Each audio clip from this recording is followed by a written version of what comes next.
Welcome to the Project Endure podcast, the place where we talk about life, endurance, persistence, perspective, and so much more.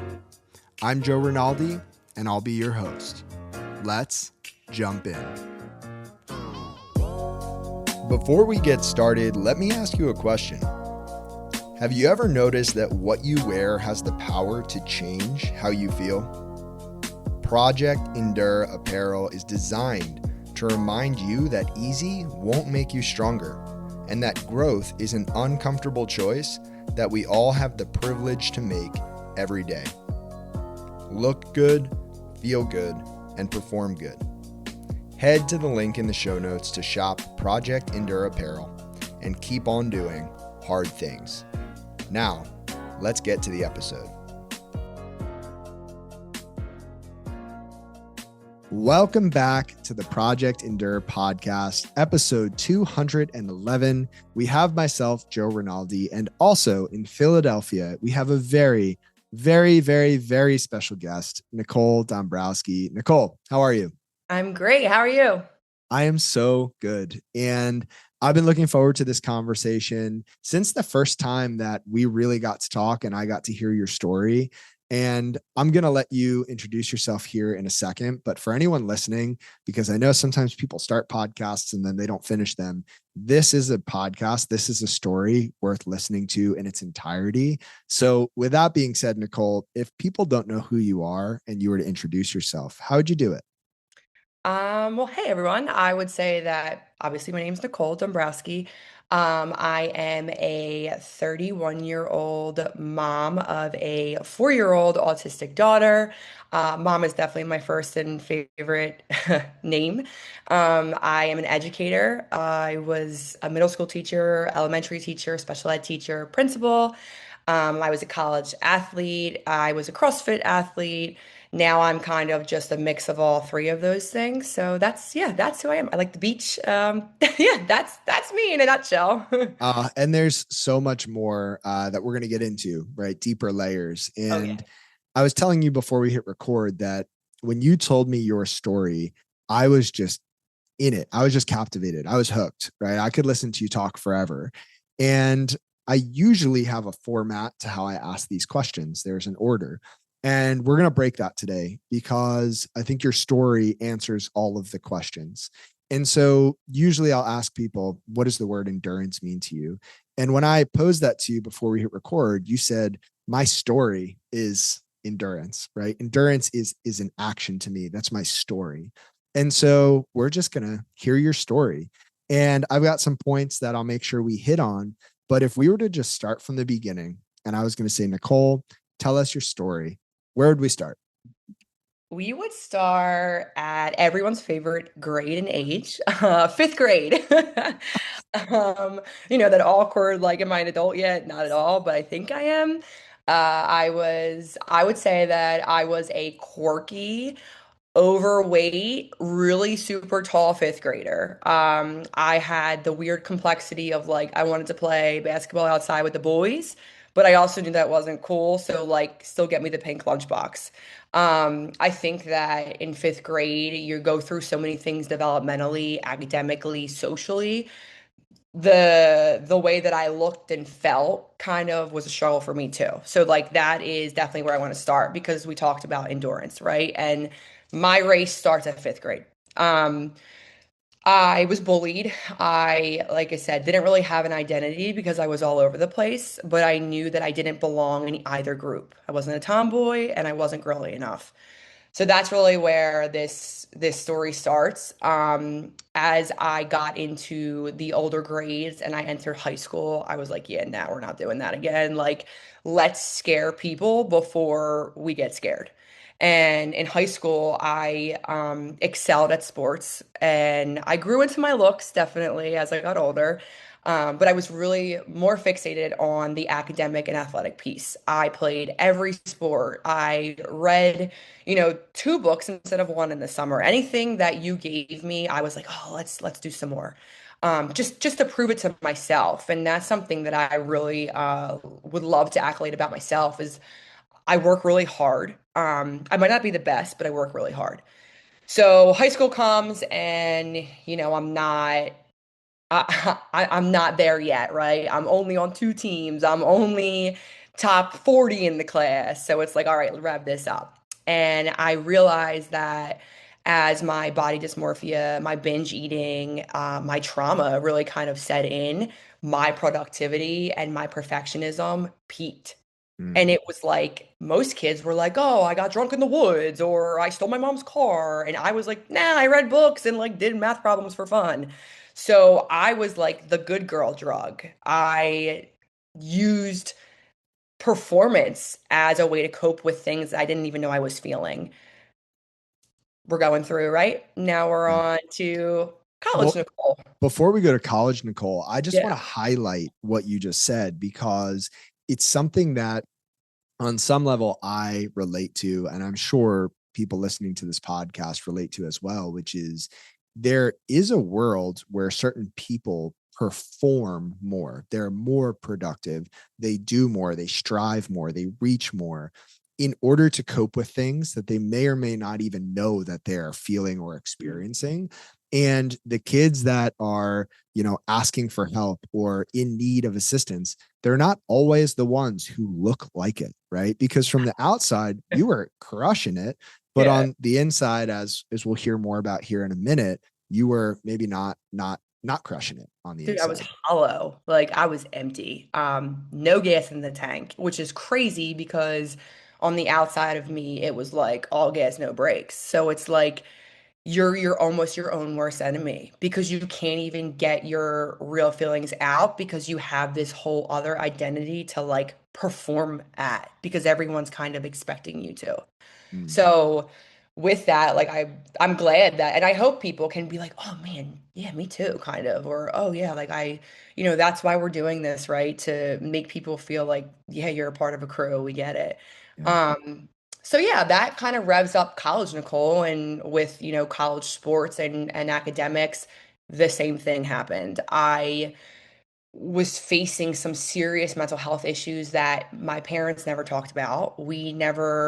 I come from a German slash Polish slash Ukrainian, like hard ass family, right? Like, put some dirt on it. You don't need Tylenol. You'll be all right. So we didn't talk about things like that in my home, and I didn't know any better. So all I knew was like nose in the dirt, get through it, and perform, produce. My mom used to say, you don't have a job. Your job is to do sports and do them well. And that was like my thing. Like, yeah, I got to go to work today. Yeah, school. Um, and I'm grateful for that opportunity because it did get me places, but it also like spiraled my perfectionism, which leads to college. So, we're in college and it's like, okay, I'm not only going to play collegiate basketball, I'm going to be a starter. I'm going to be the sixth man. I want to win the championship. I want to be the MVP. Oh, yeah. And I want to graduate top 20 in my class. And those things as a freshman, you're like, okay, Nicole, like, yeah, you'll get there, maybe. Like, you'll get there. And then it happened. And I was like, damn, okay now what? Right? Like it's my junior year. I guess, considered a cool kid. I'm getting invited to all the things. I'm doing really well athletically. I'm high classed in, high listed in my classes at school. And then my senior year, I'm like, okay, I did it. But no one knows that, my sophomore year, I tried to commit suicide. Point blank. I was at a party, typical college party. No one knows really what's going on. Everyone's just trying to like act like they're having fun or having fun. Found a bottle of pills in a random house. Done. Swallowed them. I didn't, thank God it wasn't anything crazy, but it it caused me to kind of like I don't know if my liver was malfunction. I don't know what was happening like medically at that point. All I remember is like falling to the ground, kind of like blacking out, quote unquote. And I was kind of in and out. All my friends were around me, and we were all athletes, so everyone was freaking out. And next thing I know, I'm in the back of my mom's car. I'm at Lansdale Hospital, and I'm getting stuff pumped. And at the time, again, even like through a suicide attempt, everyone was like, "Oh, she went out. She got her stomach pumped." Like I was still school for trying to commit suicide where there's that mask. Everyone just thought it was Nicole having fun. No Mm, one knows what I actually did behind that bathroom door that night. mm, So Lansdale, does all my tests. My mom's a wreck. The poor, God bless her soul. Like I put her through hell. And they're like, yeah, she took a bunch of different medications and her kidneys were going into fail. Like, well, something was going on, whatever she took. So in college, they were like, listen, you got to get help or you can't stay on campus. You're a liability. And for me, that was like the biggest F you, like screw off. For me, that was like the downfall of my life. Like, I have mental health issues. No, get the hell out of here. There is no way. I'm perfect. Look at my resume. Look at my stats. Like, no way. So my mom agrees for me that I would go get help. And I remember sitting in, now again, this is sophomore year. So you know everything when you're, mhm, what, 18, 19, mhm. college kid, you know Yep. everything. You're an Yep. adult now. You live off campus. You live not at your parents' house. I remember sitting in the counselor's office and it was a guy and he was tough. Mr. Jordan, never forget him. I hope Mr. Jordan's listening to this. I'm gonna send him the link. But Mr. Jordan's like, Nicole, I'm gonna kick it to you straight because that's how you are. You need help and you're not productive. This is coping. This is mishandling everything that has happened in your life. And I turn around and I'm like, Mr. Jordan, choice words. I'm not gonna say it on here. Mr. Jordan, I'm not doing like, nope. So Mr. Jordan takes me on a drive in one of the school's vans and he drops me off at the Horsham Clinic. And I am sitting in this clinic. I'm not like in it. I'm not, they didn't like put me in or I wasn't checked in or anything like that. He just sits me there and we see people in and out, in and out, in and out. And I'm like, what is this? And he's like, oh, you're not afraid of this yet? No problem. We go in the back. And I'm sitting in the hallway, I guess it's like the waiting area. And I hear all kind of stuff. I'm like, whoa, this is like some heavy stuff. Like, this is serious. I feel really bad for whoever. And now I'm just silent. Like, the tough girl act is like, I'm crying, I'm like sweating, so uncomfortable. We go back. Mr. Jordan's like, that's where you're going to be if you don't take care of this because you can't handle the mask. You cannot mask for the rest of your life. You have to let people in. And I'm like getting upset now because I'm like, damn, he was so right. Um, but it just took some tough love to like crack me, I guess. Mhm. So I start this whole therapy journey and I'm like, oh yeah, this is great, therapy. And I'm talking about my feelings with this stranger and I'm still doing good at sports and school and all that kind of stuff. And junior and senior year were great. We won a championship. Like I said, I was MVP of the league. Everything was falling in place. I had the boyfriend, I had the grades, I graduated magna cum. Like my parents were thrilled, but I still felt something wasn't enough. And I'm an only child. Feel like I'm used to being alone. Only children, if you're out there, you know how it is. You're like, I can play with the Barbies for an extra hour. Like, I can figure it out. We make up friends and stories, and we're dramatic and all that kind Mhm. of stuff. So, um, that like kicked in still. Like, you're something's missing. You're still alone. Like, why are you choosing to want to be alone and keep everything in? And graduate again, first college grad in my family, first one to do it successfully, and do it pretty well. Um, and then I try to kill myself again. You have all of the accolades, you have all of the trophies, you have the honor roll, you have this, you have the basketball net around your neck, the pictures, everything at your hand, and you're still back at square one sophomore year or whatever day it was in fall. I remember I got into a car, I got into my Kia. Me and my mom got into a fight. And it was something so ridiculous. Totally my fault, probably too. Just me being dramatic. Put my foot on the gas pedal. If anyone knows the Northeast, went on the boulevard, probably one of the most, at that time, before speed cameras, like dangerous roads because people just flew, cars raced. There was, it was like all bets are off on the boulevard after 10 o'clock at night. Go on the boulevard and close my eyes, put the gas pedal down, and I found myself, you know, not in a good spot. Um, Told everyone a different story that I crashed my car, whatever. You know what I mean? Like masked it again. So it's like the second suicide attempt, and I'm still not even comfortable like being honest with myself. Hmm. So yeah, now we're at post grad, Nicole. Before we dive into post grad, Nicole, do you mind sharing what happened when you opened your eyes after your foot was on the gas at whatever point you did that? I crashed my car, obviously. I think I crashed it on purpose. Um, because it was like I wanted someone to like feel my pain. That doesn't even make sense to me. I don't really understand it.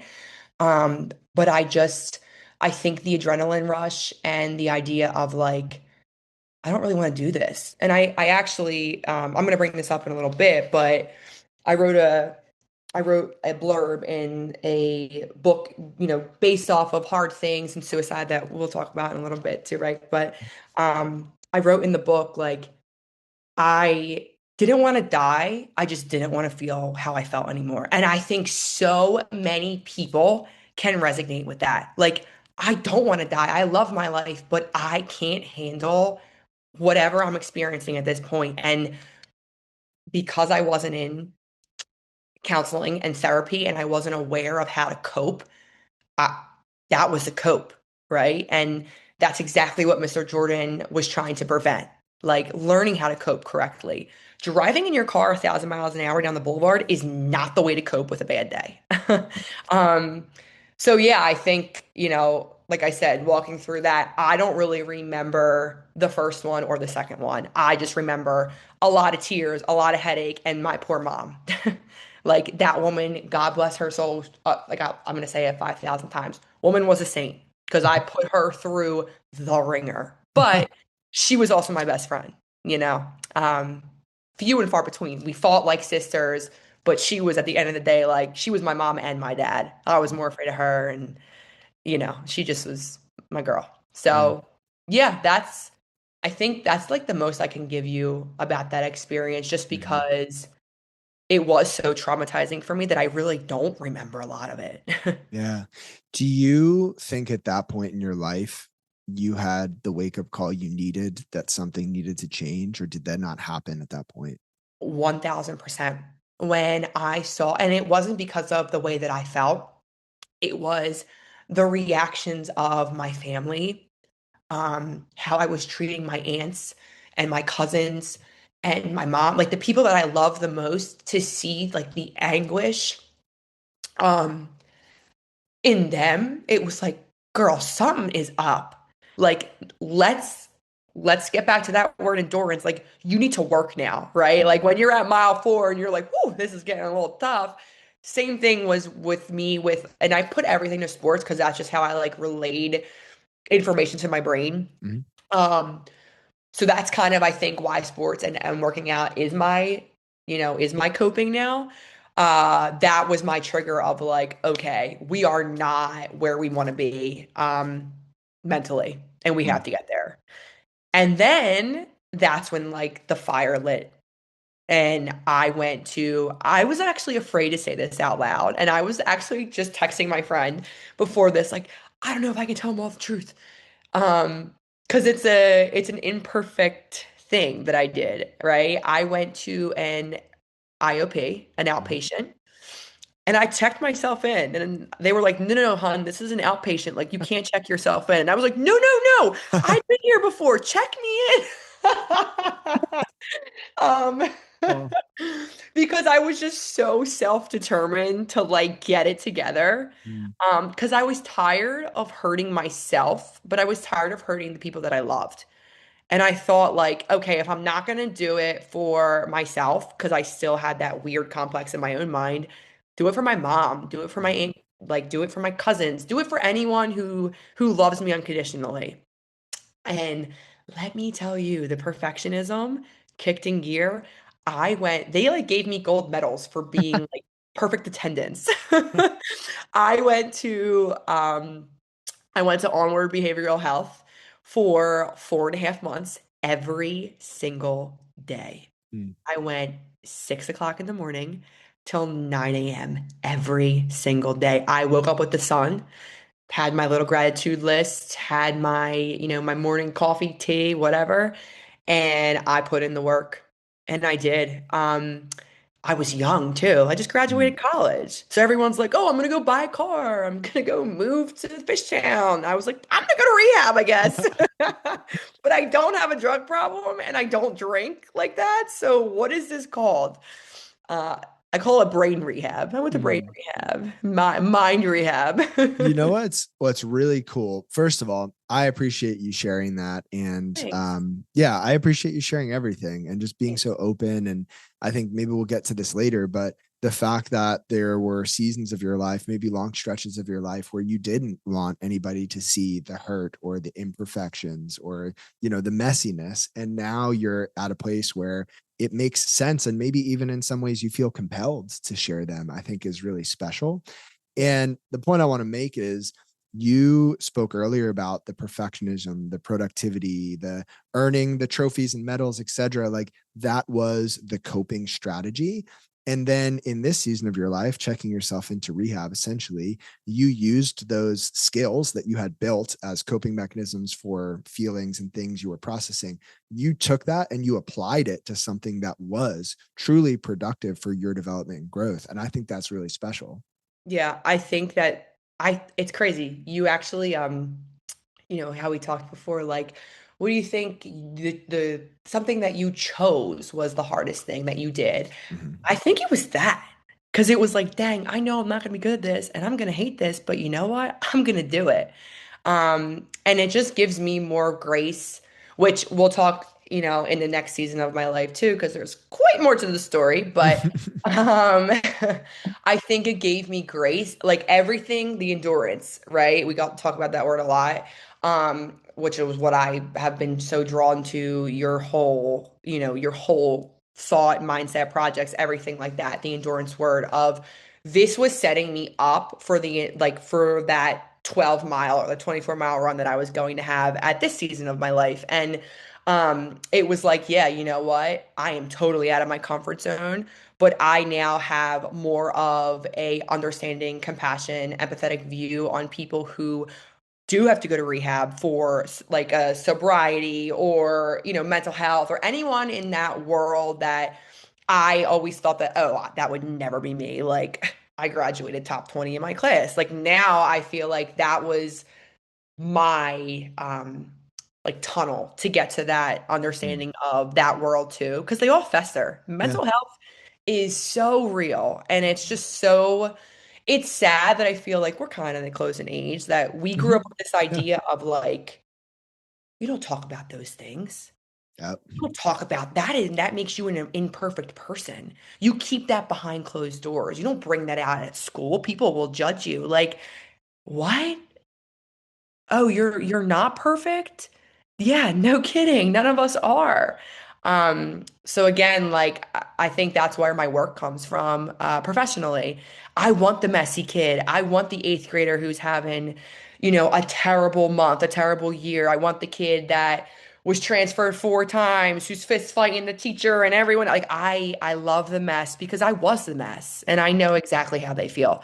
So it's cool that like my life was literally set up to gear me towards a life of community service and my work is service.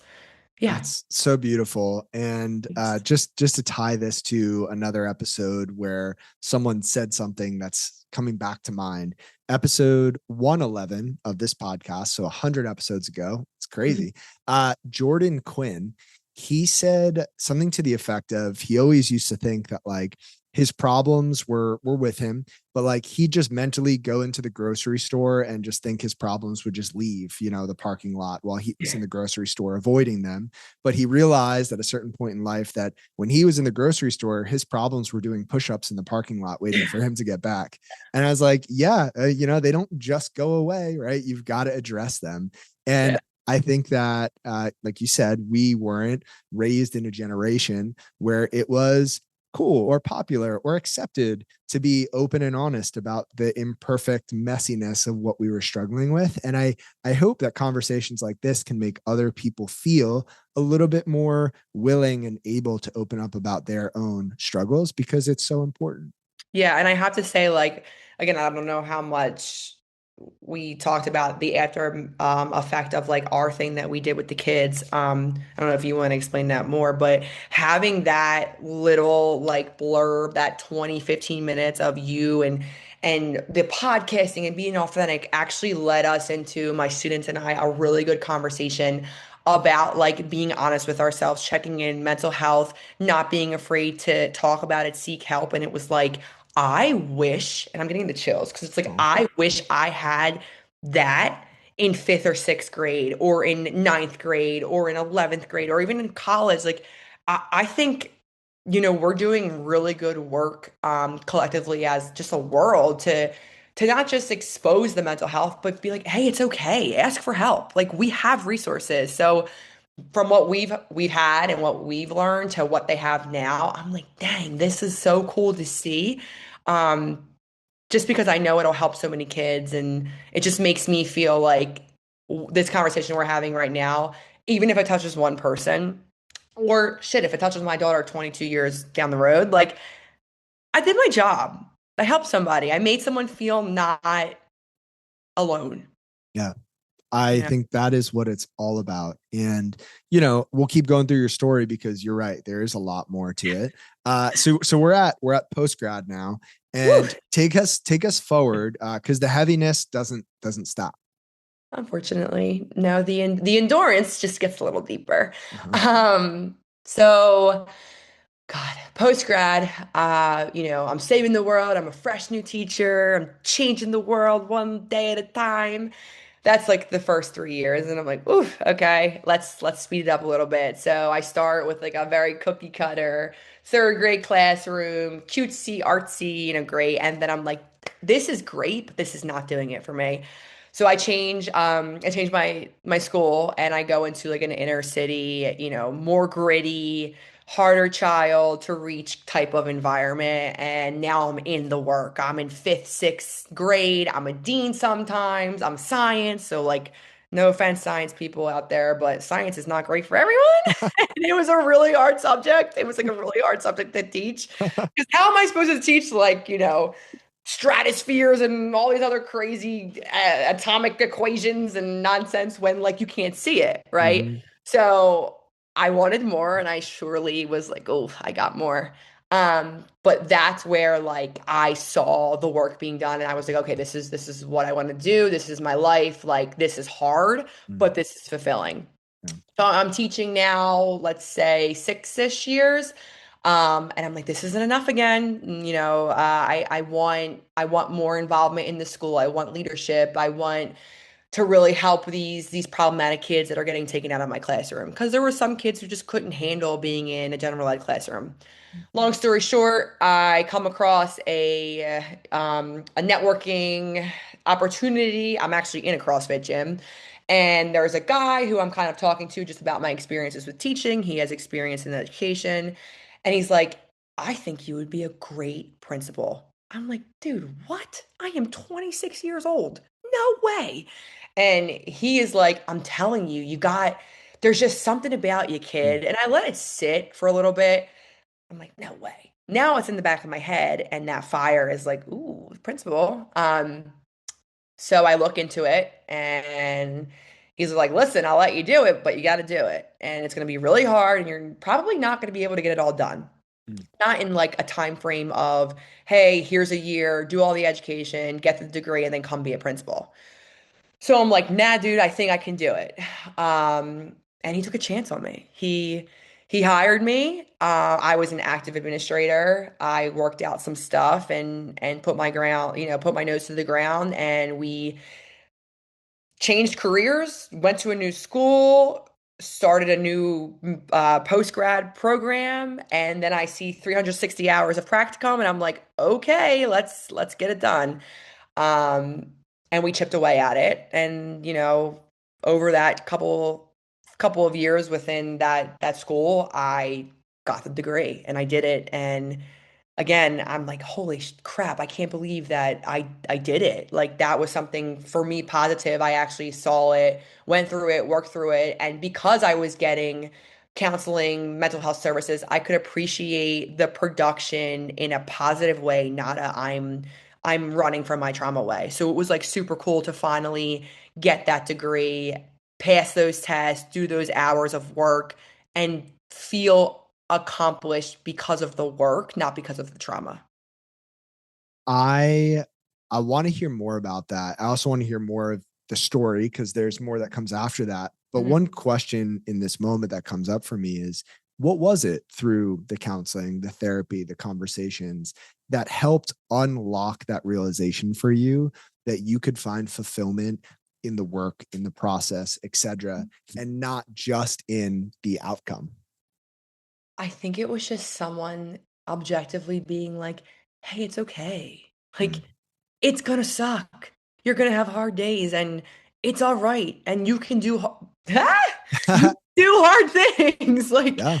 I think it was truly just someone who I didn't know, not putting pressure on me, letting me talk through things, letting me spiral, a few curse words here and there. Like I think it was just someone supporting me on a level that I've never been supported before because not that my parents or my family didn't support me. I have a great, like I grew up with a great family structure. Great friends, great everything in that world, but it was more of someone who just supported me on the level of like, yeah, you don't have everything figured out. Yeah, you do have some mental health issues. That wasn't a great coping skill, but we're going to keep going. Just having that comfortability, I think, was for me something that was like, all right, I might not do this right, but guess what? I'm going to figure it out tomorrow. Um, and I think that gives everyone, once you are confident enough to make a mistake, it's like the world is at your fingertips. And I think I resonated with you the most because you were like, yeah, I quit my corporate job. And I was like, all right, I'm going to start a podcast and I'm going to do all this stuff. And there might be 20 people at my first event, but here we go. And once you get over that or you have that like chip on your shoulder, I feel like you become truthfully unstoppable to whatever you want to do. Yeah. And there's this saying, I don't know where it comes from, but fear is a mile wide and an inch deep. Yeah. And when you step out onto it, you realize, oh, actually, like I can stand here. Right. Like, but when you just stand back and look at it, it Yeah. feels like, oh, this ocean is going to swallow me up. But Yeah. like you said, there's a lot of freedom on the other side of taking the first step, making that first mistake, and recognizing it's actually not that bad. Yeah. Yeah. And that's kind of what I try to live by. Like now I'm more confident and comfortable to be like, oops, that was bad. Or yeah, that was a really great decision. Both of them, how are we going to work past it or through it? You know, like either way. Yeah. So yeah, that's where we're at. And then we come off of this really big high, and I'm really pumped about this principalship. And then I think the endurance was like, nah, you're not ready yet. You're not seasoned. Like, let's get it started. Like, let's push for, the next uphill battle. And now we're at 2022. Yep. COVID just ended. And I'm in like prime. So during COVID, I knew that mental health was important for myself and I couldn't do in-person therapy. Obviously, we were kind of halted. So I hated running and I keep using the running example and the endurance, but it's because I actually did my own marathon during the COVID because I didn't have Nice. any weights. I didn't have enough money to like buy my own CrossFit stuff. So I was like, all right, I'm just going to become a runner.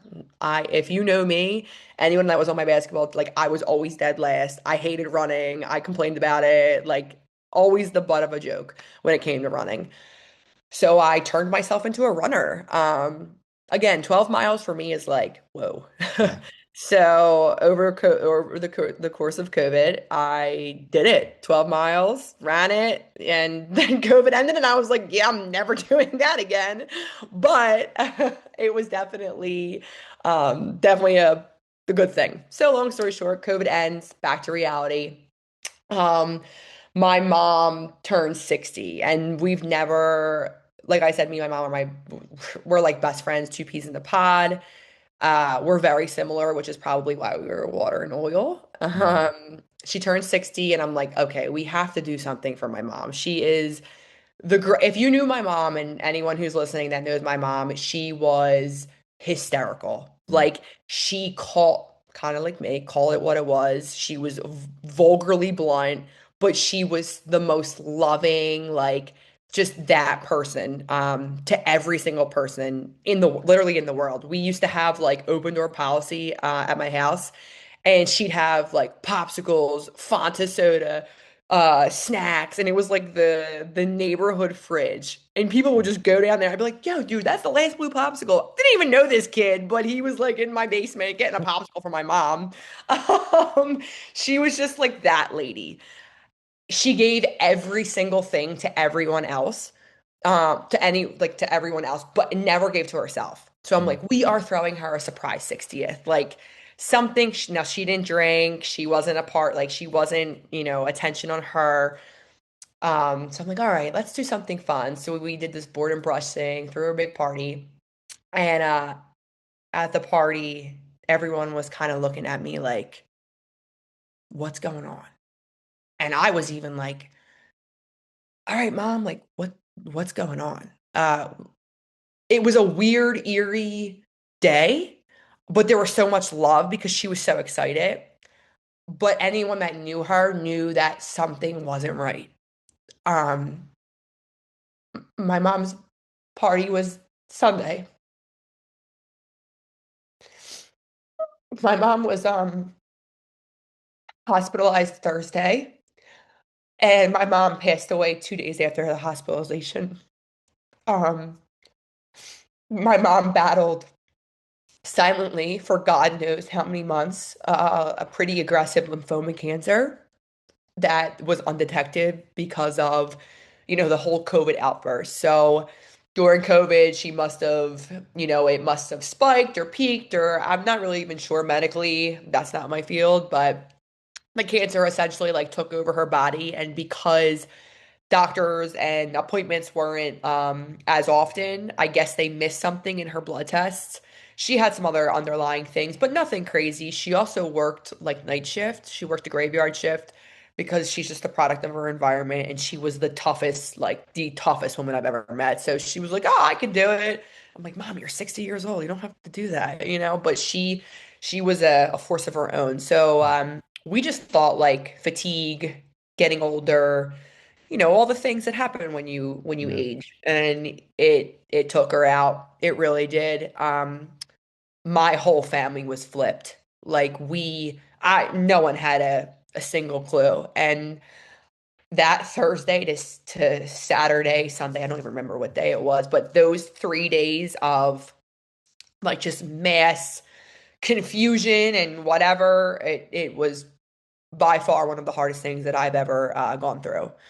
So my mom gets hospitalized on Thursday, and like I said, this woman was tough. She was transported to a different hospital. They finally got a diagnosis of cancer, and I'm at the point now where I'm an only child, so it's me and my dad. We didn't have a great relationship growing up, and we didn't really have a great relationship then either. So, we're making calls, but together, but we're really like on islands. We're trying to make it all work. At the same time, my cousin was battling addiction really bad. He was out in California trying to stay clean, get sober, and he was fighting a really heavy mental health, addictive personality battle. There was just a lot going on. So I had two people who I loved really deeply, kind of in these situations where like I didn't know what was happening. So, my mom on the second day of her quote unquote like diagnosis got herself off of the ventilator. So in my head, it was like, okay, she's gonna beat this. We're gonna do it, all the things. And during that time, it was still, lingering COVID, so you couldn't have many people in the room. There was a very few amount of us, a few people in the room at that time, and she unexpectedly coded in front of all of us. talk about like coping strategies and trauma and all that stuff. Yeah, my mom passed peacefully, but unexpectedly and in front of all of us. And then my cousin found out that my mom passed, and he didn't make it much longer. So a week after, not even a week, I think a couple days, I buried my mom on Tuesday and my cousin on Thursday. My family buried, two super, super cool people in a week. So you talk about all of these like coping strategies and trauma and like how are we going to do this? Um, that's when my life changed, and I think that's where my endurance peaked. I didn't I didn't sip a drink. I didn't touch a drug. I didn't go out and spend money. I worked and worked and worked on myself. I went to the gym.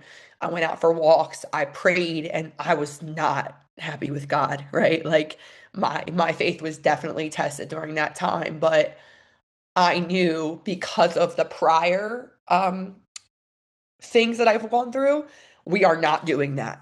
Like we are not going back to that. This is your time to put up or shut up. So I did all things good, community service, working out, all of the things.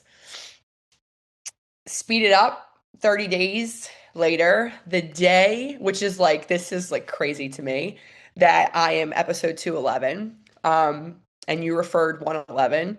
My mom's birthday was May 11th. And my mom passed away on June 10th. And I found out that I was pregnant 1 month from the day my mom passed away. And on July 11th, I found out that I was pregnant. So I lose my mom. And then it's like, oh, by the way, now you're having a child without your mom who just passed, and you're having a girl.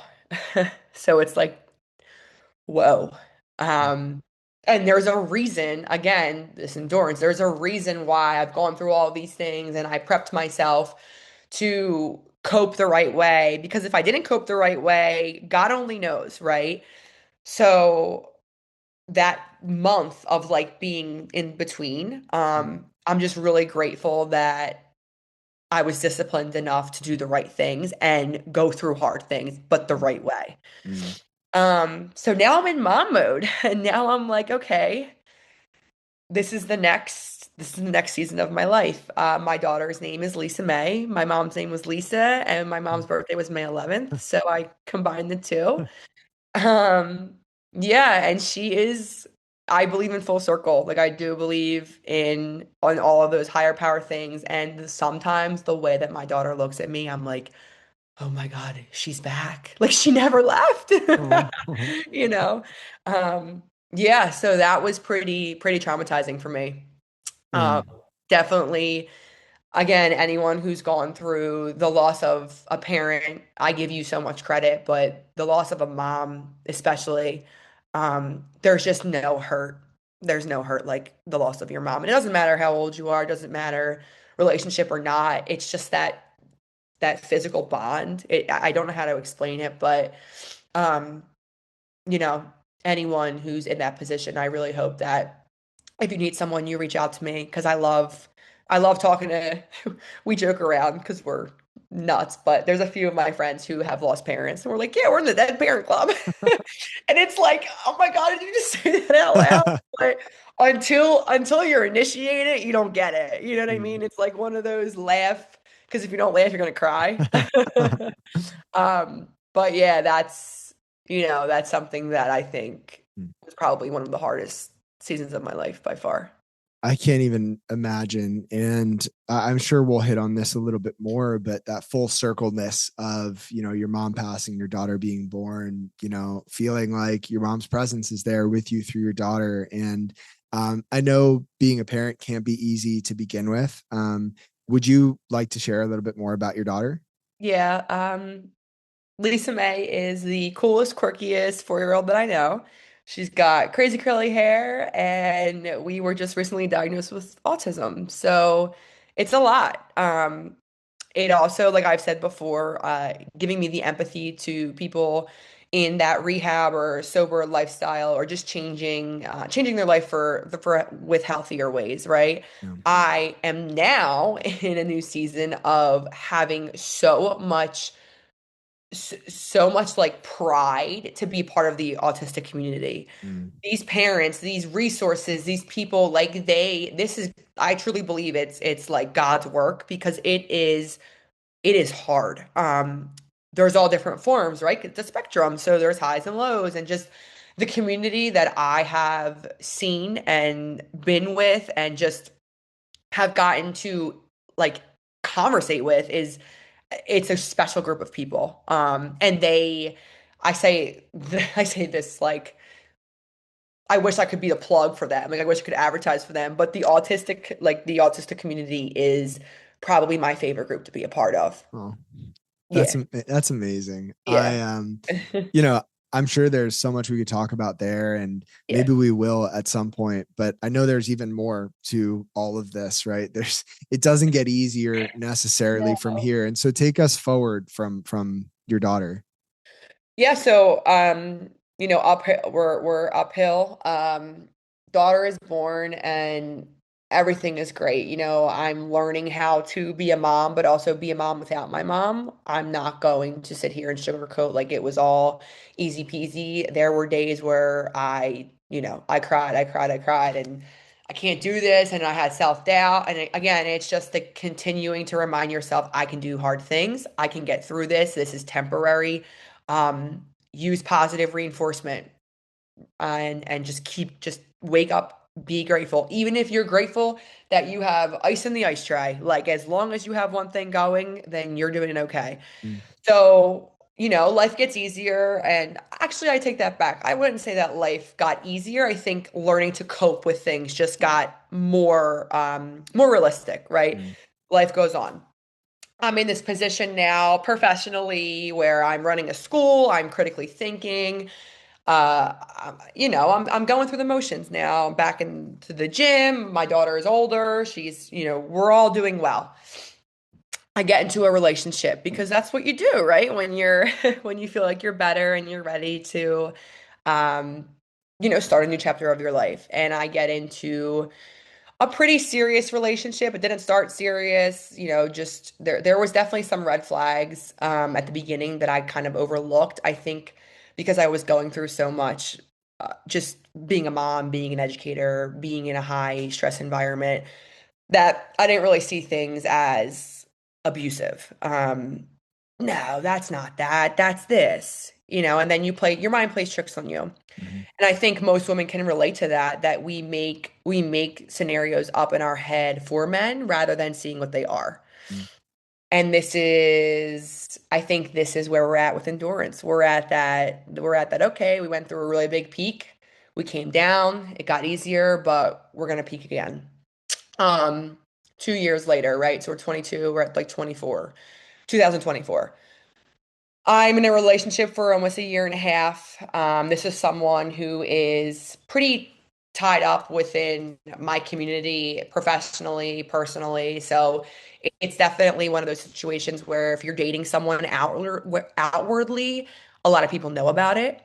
I wasn't very like Facebooky, and I wasn't the poster of things or whatever the case may be. I kept things pretty private, and I realized now that I did that because I knew exactly what this was. This was mm, a completely abusive relationship, and I was totally blinded by it.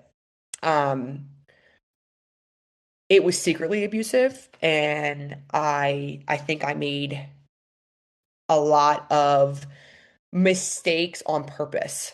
And I know that's kind of like, wait, what? Um, there was a lot of times that I could have said something, stuck up for myself, sought out help, talked to somebody, listened. mm, That's something I tend to not do.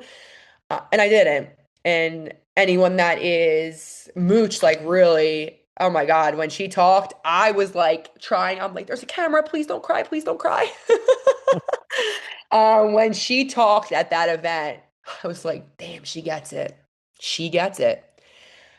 And to see someone like her who's so strong and so powerful and so confident be to like I felt what she said. Like in my gut. I'm like, oh my God. This and that's really what moved me to talk to you that day was her.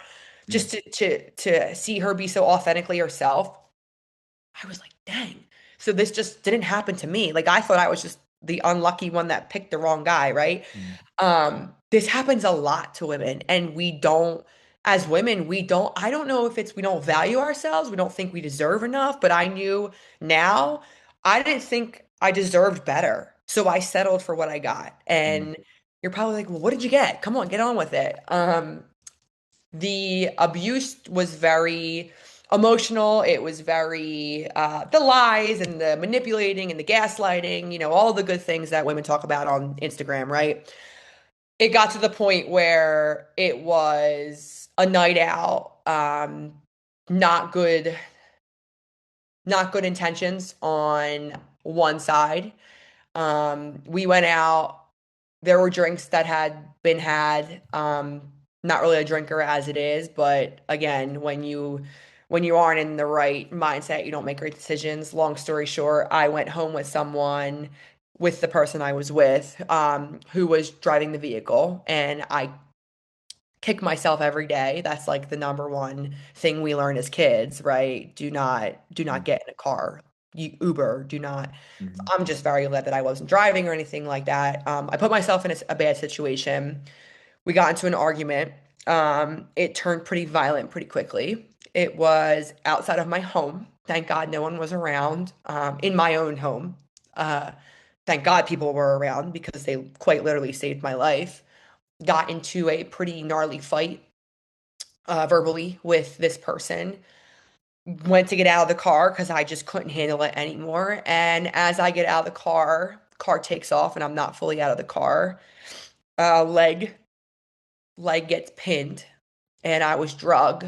Probably like from what the police report says, I was drugged like 6 to 12 feet, um, down down my block. So, woo, talk about trauma. Um, Having your life flash before your eyes with someone that you love. You have to go home to someone and take care of them, and seeing somebody else potentially take your life from you. uh, there's like no words. mm, um Again, like, how am I in this situation? Like, come on, man. Like, when does this stop, right? Like, when does the hard shit stop? And that's how I felt for a couple months. Like, I was angry, I was mad at God, I was mad at myself, I was mad at my life, and I saw myself in that mindset of like, maybe I don't have it like I thought I did. Maybe I'm not this tough, strong girl. Maybe, I'm just going to be, black sheep and have the worst luck ever. Hard shit's going to just keep happening and keep happening. And I then looked at myself in the mirror. I wasn't in therapy for those 2 months because I was going under so much medical treatment for my foot. I was in a wheelchair for obviously because of the accident. I was put in a wheelchair instantly, and I was in a wheelchair for from May to the following school year, so May to September. Um, and for the first 2 months, it was rough, right? Like I was in a really, really dark spot and I wasn't getting help. I was not in therapy. I just couldn't do it because I couldn't even process what just happened, especially from this person that I thought I loved. Um, and then one day, I don't even know who it was or what it was, but I like remember, you know what? It might have been I'm single mom in this wheelchair. I'm crawling up the steps. I have steps in my house. Like I'm in a wheelchair. It is what it is. I'm crawling up my steps, literally crawling. Because my foot was all jacked up, leg was all jacked up. I'm crawling up my steps and I'm like, you know what? This is not going to be our personality. This is not going to be our story. And I totally like it was like one of those look yourself in the mirror, like, nope, this is not how we're ending this. Um, this, we're gonna do something out of this, right? So crawled myself back downstairs, got onto psychology.com, got in, psychiatrists, group home, group setting virtually, one-on-one therapist, went back to my roots. Everyday IOP. Okay, well, I can't work out physically right now, but I can work my brain out. And as I started again, just with my roots, back in those everyday therapy sessions, physically, my body started to get better. The more I did the work on my brain, Mhm. now I'm standing up. Now I'm walking up the steps. Now I'm back in the gym. Now I'm more mobile. And the doctor said you're probably going to have a year to a year and a half in a wheelchair before you walk. I said, Doc, I can't take that answer. I got a 4-year-old. I got a life to live. And 6.5, yeah, 6.5 months, and we were out of that wheelchair, full functioning, walking, and shit, I was at your event. Working out just fine. So to have that turnaround in that period of time, has just leveled me on a whole new like that. But silver lining, that has now given me a pathway to anyone who is in a wheelchair, any veteran, any disabled person. Like, I feel like I have just been given really real situations where I can now empathize and just connect with to people who are in different situations of their life. So for me, the physical to this was, you know, was pretty tough. Pretty tough. I I can't even imagine. And I think anyone who has dealt with an injury, a setback, physical limitation understands on some level that empathy that you're talking about. Of course, yours in this scenario is intense. It's extreme. Yeah. But like, hearing you share all of this, right? The entire story, your entire life, when is the hard stuff going to stop, right? That thought, like just one thing after another. The thing that stands out to me is that it would be so easy for you to just be mad and angry and hate life and never smile and feel sorry for yourself and all these things.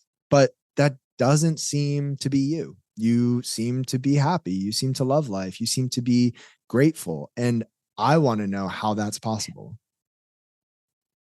Prayer. It sounds so cliche, but it's like my mom always used to say, you have to have a center.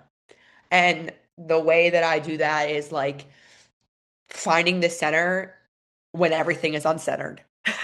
Truthfully, right? Like, life has been very messy and chaotic, but there's two things that I've always gone back to: taking 20 seconds to say a prayer and remembering that, there's a higher power and life is going to work out the way it's supposed to. And through all of it, it's like those are the two things that I got. And I am not, if anyone that knows me, I'm covered in tattoos. I sometimes curse like a sailor. I am like the most not looking Catholic that there is. But my prayer is a little different than like the church Sunday thing.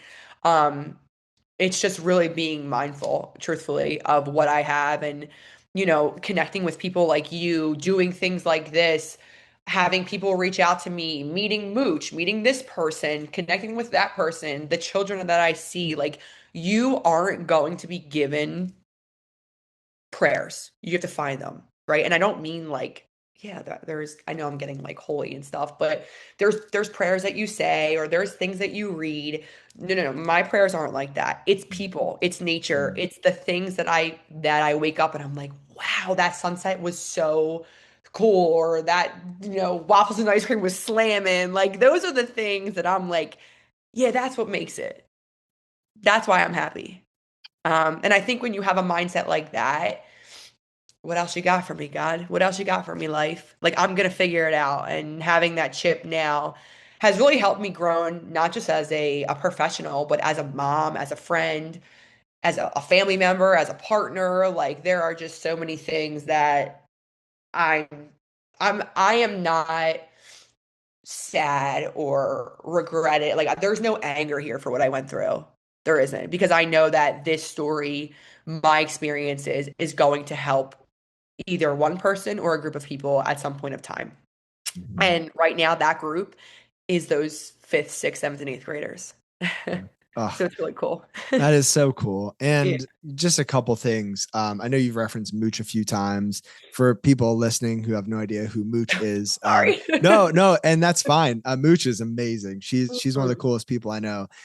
She's episode 85 of this podcast. She spoke at the 2026 Project Endure event, which is where you met her. Mhm. And to go back to centering, right? When life feels uncentered, faith is a big part of my life. There's this phrase that I really love, and it says, "A faith that can't be tested can't be trusted." And your faith has been tested, and therefore it can be trusted. Yeah. And that idea of centering, I almost imagine myself on a boat in an ocean. And sometimes there's a storm that rolls in and the waves are big and it's scary. And I'm moving from side to side. And it would be very easy to drift really far away from wherever I started. But there's an anchor to something. And for me, that is faith. And there's another saying from, I believe it's Henry David Thoreau, who said, "It's not about what you look at that matters, it's about what you see." And you're able to see God, beauty, gratitude in all of these ordinary things, people, places, waffles and ice cream, sunsets. Like that Yeah. is so beautiful. And that is something that I think all of us could work on, right? That is something that you're listening to this podcast, wherever you are, whoever you are, you could take your earbud out and listen to the birds chirping, go talk to that person that's sitting next to you, go do that thing and be present. And like life is beautiful if you look for the beauty. Yeah. And I think just to kind of like wrap that up, because that's where I'm at right now. When you start, it's like the yellow car theory, right? When you talk about a yellow car, you're like, oh, yellow car, yellow car. We used to play that punch buggy game, Yeah. right? Like, oh, there's a red punch buggy. I try to put that into practice every day. I'm gonna find something good, whether I can or I can't. Like even on the day I was ran over, the day my mom bet, like what happened today that was good? And once you start waking up, and you don't have to do anything crazy, like you don't have to do a list. You can. You don't have to read this or that. Like there's nothing crazy that I do. I just wake up like something good's gonna happen. I manifest it. Something good's gonna happen today. And you know what it does? Or I meet somebody. Mm. And it's like I meet people like you. I meet, all those experiences that you go through that you may have never had the opportunity to or even thought to look for because you're not programming yourself to look for them, right? Like when you go into looking for good, it finds you. The universe literally gives it back to you. And that's something that I will stand on forever. Karma and higher power, like you are destined for what you put out. And if you do good, you will get good back. And if there's like one thing that anyone can take away from me or this episode, it is like you might not see it right away, but it's like that seed, right? Just keep throwing the seeds on the grass, keep watering it, keep watering. It's going to blossom. It might blossom 30 years down the road, but I'm telling you that flower, it's gonna be your favorite one. Like it really is. And that's just kind of how I look at my life. And that's how I hope my daughter sees me. Like she didn't have it figured out and she was a little messy, but damn, she was a good mom. I have no doubt she's going to see you that way. And I know she's little right now. She's Oh not yeah. listening to podcasts yet. But let's Yeah. say that fast forward, a handful of years and she is listening to this Yeah. podcast and maybe she's going through something tough and maybe Yeah. you're at work and she can't reach you right now, but she Yeah. needs a little bit of mom's voice in her ear. What would you say to her when things get tough? That's you just stumped me there. Um, yeah, they are tough, but you're tougher. And if you listen to the inside, the outside will shine. Like you have to digest it in the inside first. And when you follow your gut, you can't go wrong.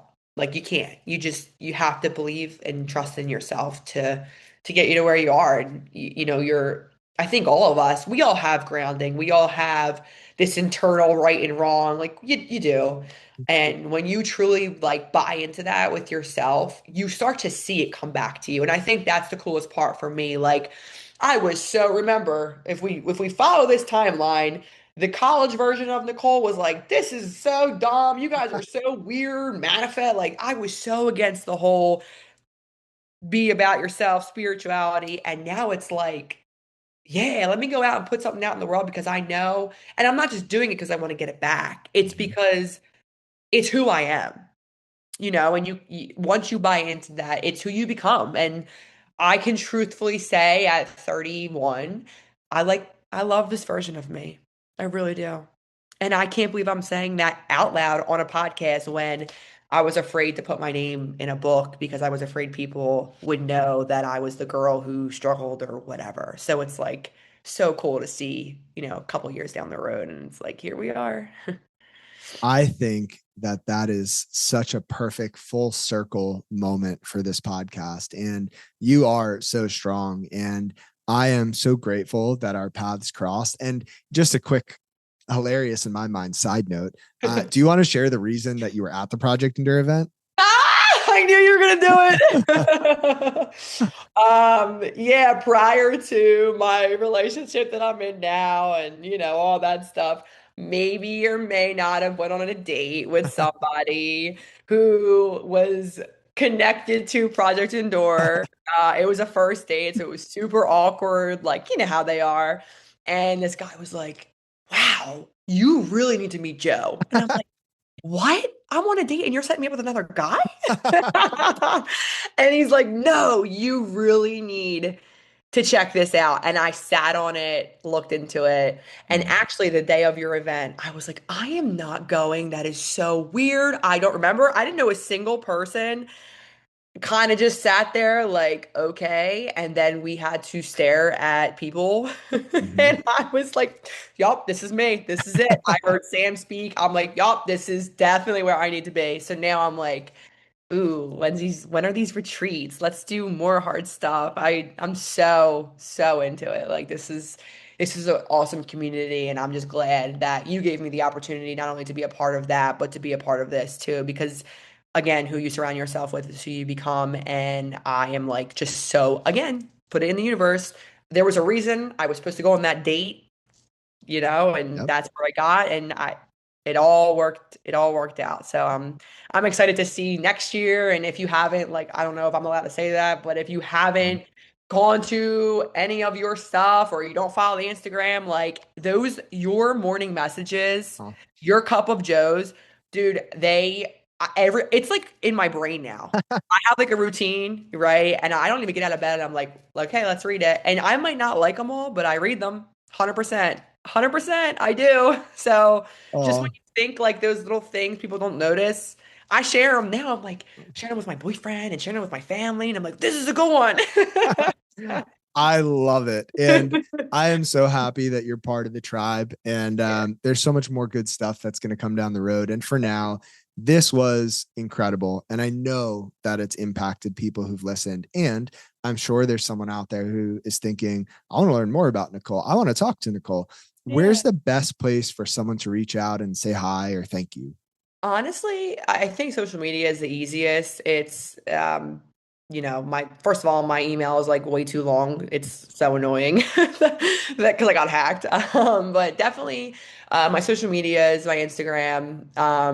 And it makes me honestly, people are like, oh, I felt weird because I get that a lot of times too at the gym. Mm. Because I lost some serious weight once I got my act together after my accident, like 65 pounds. So I really transformed my body and my mind. But people are always like, I felt weird messaging you about working out. And I'm like, why? No way. Like, if anyone gets it, it's me. So, if you are someone who needs anything on any of the things we talked about, like, I am not that person. You know what I mean? And kind of like you, like, come up Yeah. to me, talk to me, put yourself out there, cry in front of me, give me a hug, whatever you need. Like, I am totally there for it. I'm a part of your team, whether you want me to be or not. Yeah. Yeah, reach out. Definitely Instagram, I'll, Facebook. I'll link your Instagram in the description Cool. to make it easy for people. And Cool. seriously, Nicole, thank you so much for this. It means the Yeah. world. Yeah, and I thank you because you saw something in me, obviously. Besides the whole the cold plunge episode, you saw something in me that you were like, okay, and I really appreciate that because it's cool when people see you for like who you really are. So I really appreciate you too, Joe. If you enjoyed this episode of the Project Indoor podcast, Go ahead and subscribe, leave a review on your platform of choice, and share this episode with a friend. It helps us get more conversations like this out to more people like you. We appreciate you, and we'll talk to you next time. And one more thing. If you're looking for a community of people all striving to be better together, check out the Project Endure Hard Things Club. The link is in the description below. We'd love to have you.